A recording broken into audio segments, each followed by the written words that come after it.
Hello and welcome to another episode of What Do You Call It podcast. That's me trying to do some karate poses. It doesn't really work because I couldn't do any mixed martial arts to save my life. I'm your host, GB, and today is a special episode. If you have seen me on Twitter, I've been very excited about this one. Tweeted out a photo of today's guest where I met him at a wrestling show a couple of years ago. It was an amazing match, but we'll get into that. Today's guest is a former X-Division champion, Taekwondo master. Please give it up for Speedball, Mike Bailey. How you doing today, mate? You all good? Doing great. Thank you for having me. By the way, so I gather from your martial arts demonstration there that this podcast has video as well, right? It's not just the Yeah, audio. it has video, unfortunately, yeah. Okay, great. So that means people can see your sweatshirt, and I want to hear more about that sweatshirt. Well, this one, It's extra extra peach. peachy. So Uh, what is that? Is that a brand? Is that a no. So this is the brand.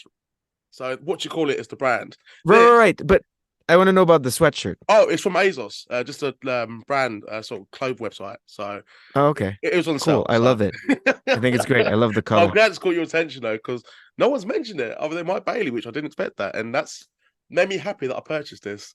And what a way to start the podcast is you compliment me for my hoodie. But these next 20 minutes, I'll be complimenting you on your wrestling, and Thank you. basically, I won't ask too much about each match. So I want to ask, how did you feel about wrestling 10 matches over 3 days over many weekends? I mean, one of those matches was the dream match against Tanahashi for the Multiverse United. So I want to ask, what's it like being in the ring with him and overall doing so many matches in a short period of time? So those are both of your questions are kind of interconnected Mm-hmm. because I truly wish that I hadn't gotten more time to really reflect and enjoy that match with Tanahashi Yeah. because it was an absolute experience. It was a kind of jokey answer that I used to give to podcasts several years ago. Yeah. I want to say before AEW existed, when this was true, but when they asked my dream opponents, I would say John Cena and Tanahashi, right? As they were arguably the two biggest names in professional wrestling at the Yeah. time. So finally getting a singles match with Tanahashi, not just like any match, not just being in the ring with him, but being in the main event of a New Japan Pro Wrestling and Impact joint show against Tanahashi was really a huge moment for me. One of those validating moments where you're like, I'm actually a pro wrestler now. This is Mm. great. But Tanahashi is just I can't say a single bad thing about him. He is incredibly impressive, not just in his wrestling, but in the way he carries himself. It is wild to just watch him be. I mean, he's the ace, right? And he's the Yeah. ace for a reason. As part of the lead up to that match, in a little package, there's a bit of me talking about how, I started from the literal bottom when it comes to professional wrestling, like as low as you can get. Uh, start nowhere with like no chances of making it. Whereas when I started wrestling, several of my peers were told, if you train with us, you will never make it to professional, like to be a real televised professional Mm. wrestler, but you will have fun. You know what I mean? I made it past that, but Tanahashi, from the beginning of his career, was the ace. He started out Mm. as the ace, and he developed into the ace, and now he certainly is. He There is still no is doubt the about it. You watch him do literally anything, and you mm-hmm. can tell that man is the ace. If I didn't know him at all and saw him order a burger at McDonald's, I would go, that man is the ace. What do you think you'd order at McDonald's, by the way, if you had to guess? Unless you already know, like, I just thought I'd just ask that just because that made me laugh a little bit. I don't know, but I wish I did. I'm sure it's so I don't. There are definitely no modifications. Yeah. He just orders everything as is and then eats it like people do in commercials. Do you know what I mean? Like the burger is in the middle, the Like drink slow is on the motion. fries, and the right. Yeah. He sets everything. He unwraps the burger. What is the probably orders the most expensive basic combo? No extras, but whatever they have, that's just like the biggest hamburger. He orders that, and then he eats it perfectly. Like just eats it flawlessly. Like he probably tucks the napkin into his shirt as he's eating the burger. That would be my guess. Great start. Great start. Didn't expect to be talking about Tanahashi's McDonald's experience and what it'd be what we'd be predicting, but That's awesome. Before I do talk about Impact Wrestling and go into a bit more in your career, I mean, it's only been like what, year and a half, and you're already smashing it, um, and being one of the best in-ring talents in wrestling today. Honestly, mean that, Thank and I you. think the fans will agree. But I'd actually like to talk about your experiences in England, being in the UK, because it was my first exposure to you. If as I mentioned earlier about the tweet, so it was a match against Will Ospreay. Your call 6, 7 years ago, stand ovation, crowd went nuts, absolutely nuts. Me and my brother thought it was one of the best matches we've ever seen. We see you go to the merch table straight away, just had to meet you. But yeah, not for me being a mark, but I want to ask you about your experiences in wrestling in the UK and just your thoughts and maybe your favorite things about wrestling in England. Oh man, there is so much. I remember that match very, very well. Will and I have had, I think, 3 singles matches after this, including another one at York Hall that was just as fun. But not only did we get a standing ovation after the match, this was Will's first match back from winning the Best of the Super Juniors tournament, and he got a full-on standing ovation before the match. You didn't even like do anything, just literally entrance. Didn't do anything, just went there, and everyone was happy to see him. That was an absolutely fantastic match, which I've had so much fun in England, but I couldn't talk about being in the UK or the wrestling that I did in the UK without mentioning the very specific reason that I started going to the UK so much. And I remember this.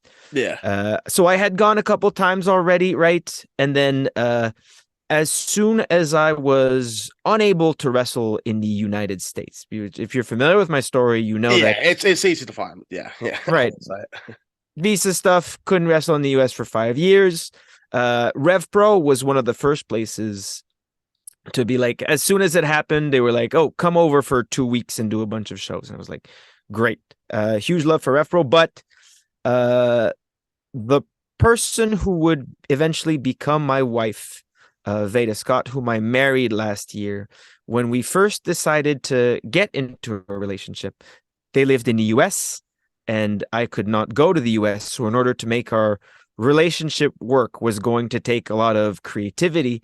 And a big part of that was, finding places in the world where we could both, be together physically and still be able to work and find bookings, which one of the first things we did was, okay, we're going to book ourselves 2 months worth of matches in the UK and just stay there.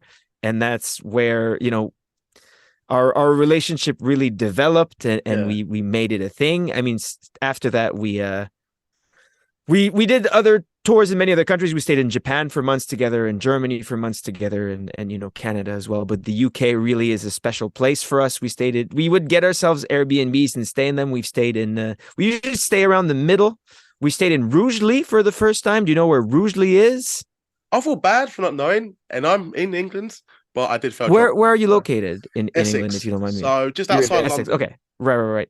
Where even is Rugeley? I don't even know. It's around the middle. That's what I know. I'm trying to remember the closest city.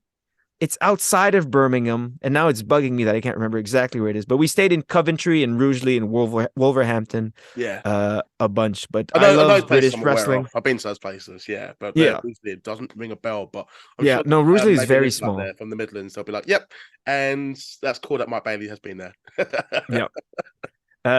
But no, we absolutely love the British wrestling scene and the people there, and the audiences were always lively and extremely supportive.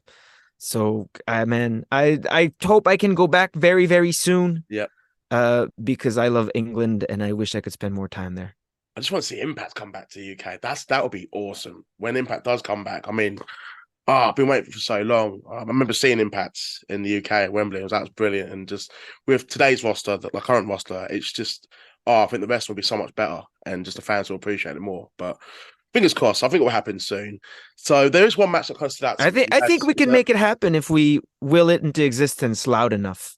Oh yeah, definitely. I think with TNA's exposure right now, with the roster, with the matches that have been happening and the storylines, I'm a bit gutted about Josh Alexander, by the way. That's just kind of heartbreaking. I know, obviously, you two just had an amazing match. Went the distance, 60 minutes, and that's actually before that you even signed your contract on his back. I mean, just Wow. I mean, if there's any stories you could tell about Josh Alexander being just while he's out of wrestling at the moment. Yeah, so Josh and I have wrestled, I think, a total of 6 singles matches, Hmm. and it's funny, that we went nearly 60 minutes Yep. in a singles match. Not quite 60 minutes because that would have been the draw, but no, he kept his Impact World Championship. But we were both talking about the match after, and we had so many people come up to us and go, "Man, that's so difficult, wrestling 60 minutes." And both of us with the same attitude went, "No, that was easy and fun. What is difficult is wrestling, wrestling doing main events 3 times a weekend while still having jobs and working 40 hours a week, Mm. and seeing all those people getting opportunities while knowing that your career is difficult." He and I started in Canada. It both took us a very, very long time to break from our local scenes and start getting a lot of notoriety elsewhere. I mean, I Mm. have my old US story. Josh Alexander, he broke his neck at some point, and after already being, recognized internationally as a fantastic wrestler, Hmm. thought he would never wrestle again. And we both had many moments like that where it's like, okay, we're either just Game's wrestling over. isn't going to work out, or you know we're we're gonna have to go back to doing this. And we both worked for a long time, and there's a lot of people in wrestling that, more power to them, good for them. I'm happy that they never had to do the thing where they work a job and go to school and Yep. fit in wrestling at the same time, but Josh and I both did. You know what I mean? So Hmm. being in Impact has been nothing but a blessing. And we both feel the same way, which is very, very emblematic of our attitudes towards professional wrestling and how grateful we are that we get to do this. And now this is the fun part. This is the easy part. I was a janitor for 5 years. I literally, Wow. I did the night shift, and I would clean classrooms and washrooms and hallways in order to do pro wrestling. And now I just get to do the pro That's wrestling that's part. commitment So though, yeah, mate. But that's quite cool. and Like there might be some schools out there now, like, oh, people might pay, there might be a wrestling fan. Oh, he used to clean up schools. But that's cool. Though. It's like, oh, yeah. like he's just he's come from nowhere to do this, and the fact that there's sacrifices as well. People have to make with the works and the family, but you've had the reward, and it's paying off as we speak, and you're still pretty young as well.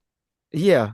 But yeah, Josh and I had many, many very, very, occasions where it would be completely understandable for us to have quit professional wrestling. Yeah, But we made it this far, and it's just joy from that point.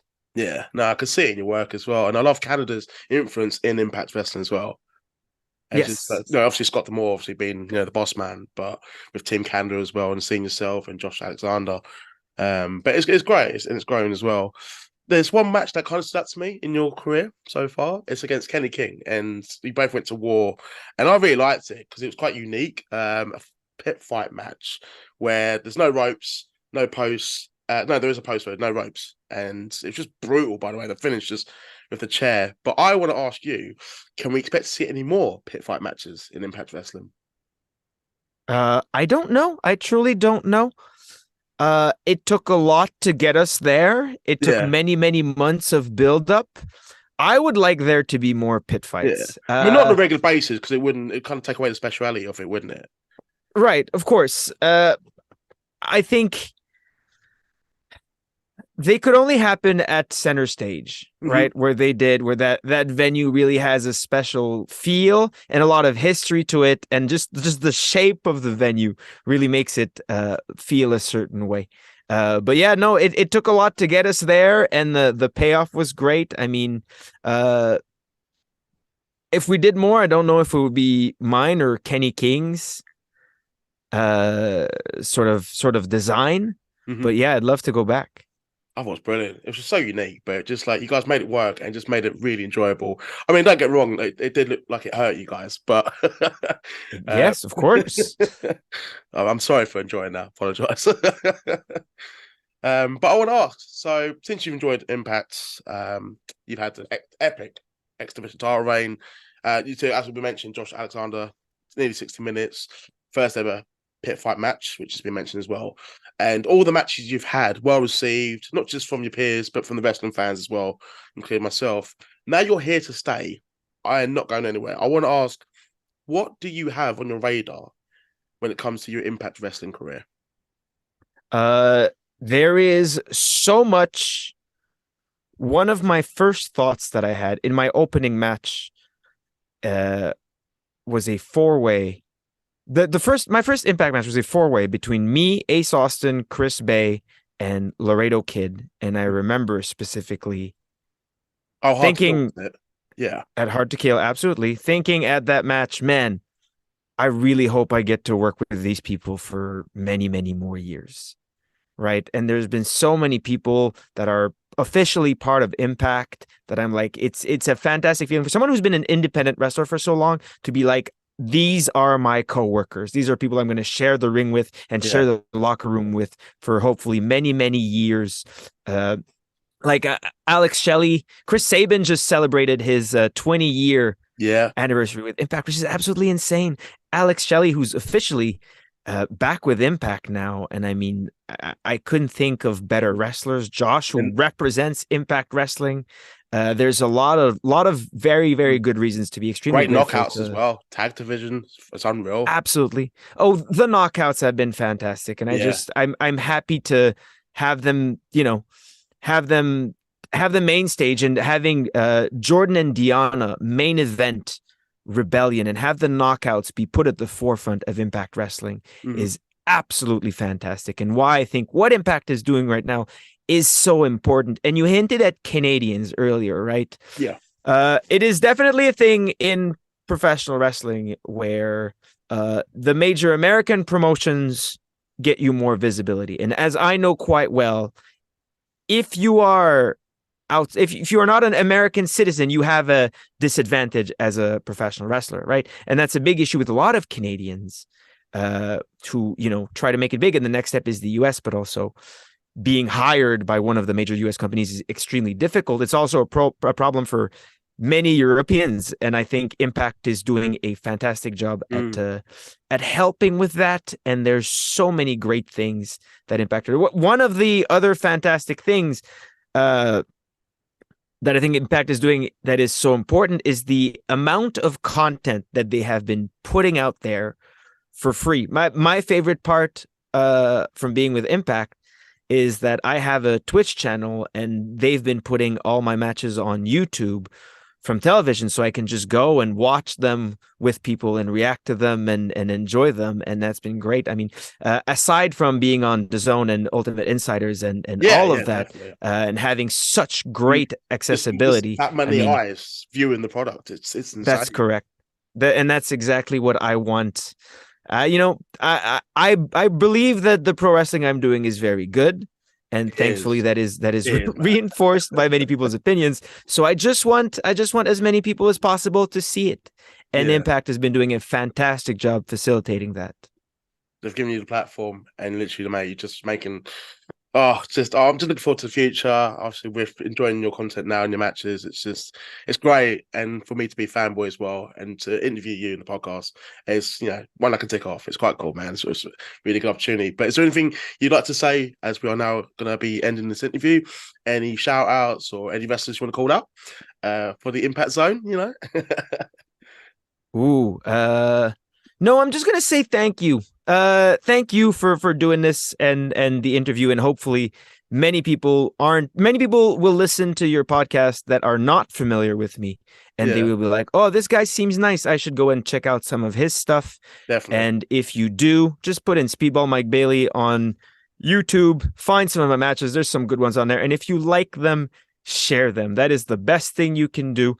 That is the thing that helps us the most. Sure, Impact is a big company, but wrestling in the grand scheme of things is a very, very small thing. It's a small community that benefits immensely from word of mouth and people sharing what they like. So please, if you like Impact Wrestling, if you like this podcast, share it. Thank you. Well, Mike, hope you enjoy the rest of your day. It's been an absolute pleasure speaking to you, and I wish you all the best. For the fans, if they want to keep up to date with you on Impacts, I'd recommend, like you said as well, on DAZN, Impact Plus Insiders, and obviously their YouTube as well. And there's just thousands and thousands of matches and shows that they can see and be blown away. and see some of your awesome matches that have taken place already. But thank you for coming on. But for now, everyone, I hope you all enjoy the rest of your week and take care.